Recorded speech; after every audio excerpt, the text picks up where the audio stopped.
Reading Daughter of the Niben.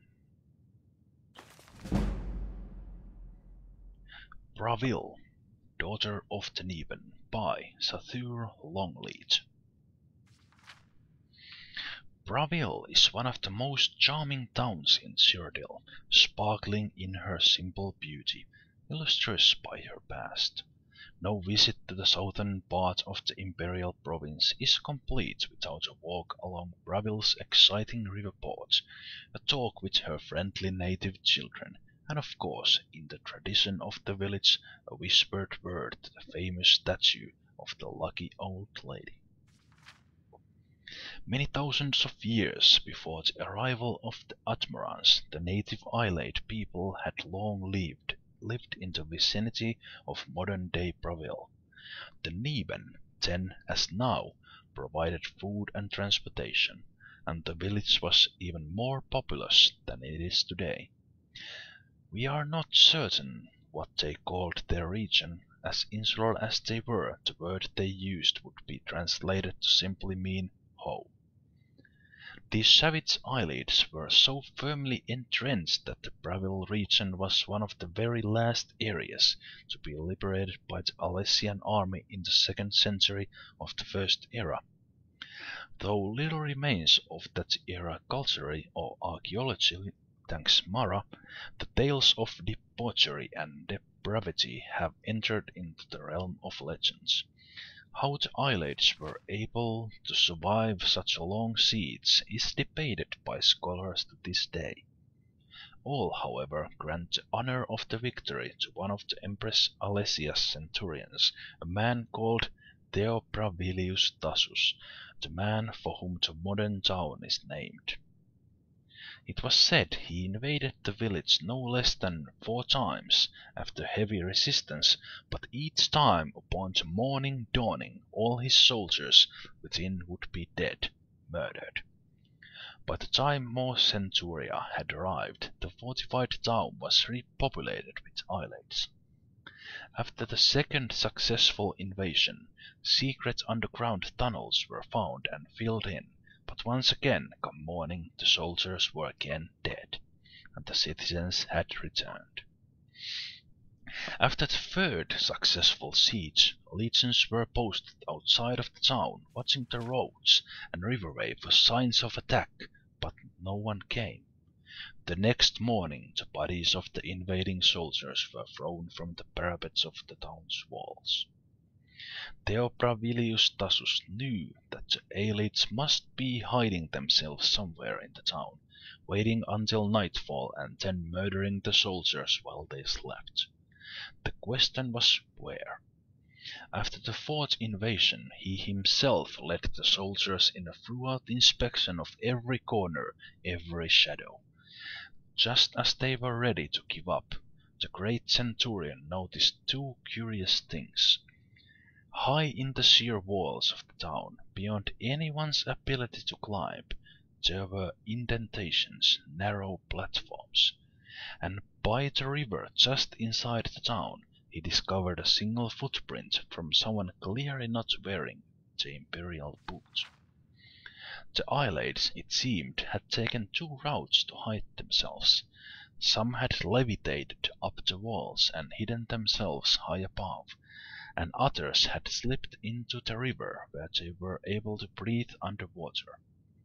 It was a relatively easy task once the strange elves, even stranger hiding holes had been discovered, to rout them out and see to it that there were no more midnight assassinations of the Empress's troops.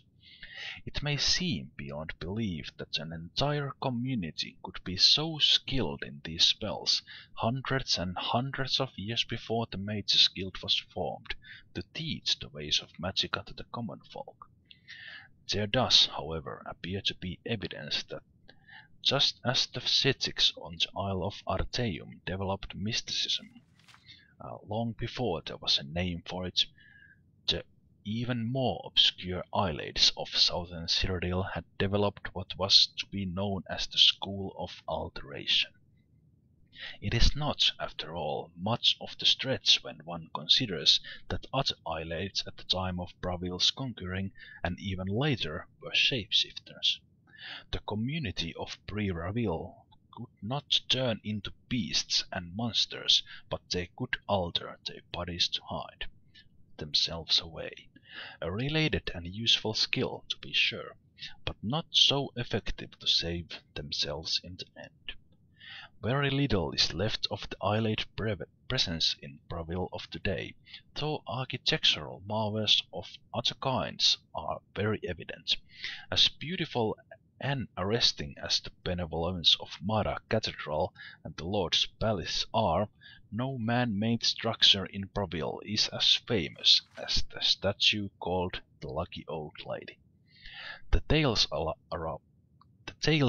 the lady and who she was are too numerous to list.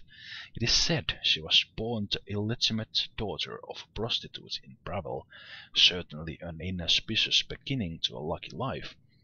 She was teased by the other children, who forever asked who her father was. Every day she would run back to her little shack in tears from their cruelty. One day a priest of Stendar came to Braville to do charitable work. He saw the weeping little girl, and when asked, she told him the cause of her misery. She didn't know who her father was. "You have kind eyes, and a mouth that tells no lies," replied the priest after a moment, smiling. "You are clearly a child of Stendar, the god of mercy, charity, and well-earned luck."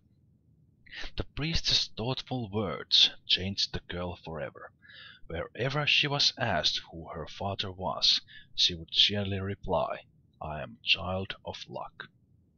She grew up to be a barmaid, it was said, kind and generous to her customers, frequently allowing them to pay when they were able to.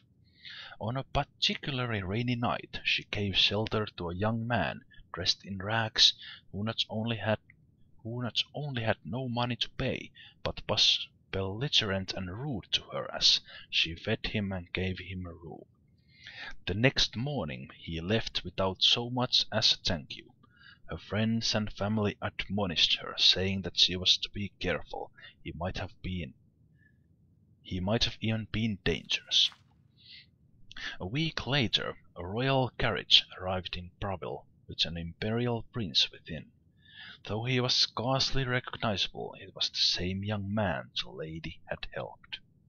He apologized profusely for his appearance and behavior, explaining that he had been kidnapped and cursed by a band of witches, and it wasn't until later he had returned to his senses.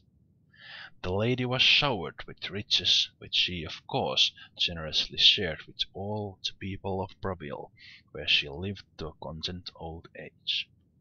No one knows when the statue to her was erected in the town square, or who the artist was, but it has stood there for thousands of years, since the first era. To this day visitors and Bravilians alike go to the lucky old lady to ask for her to bless them with luck in their travails.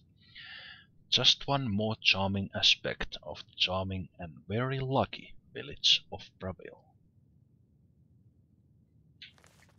And that was The Daughter of the Niben.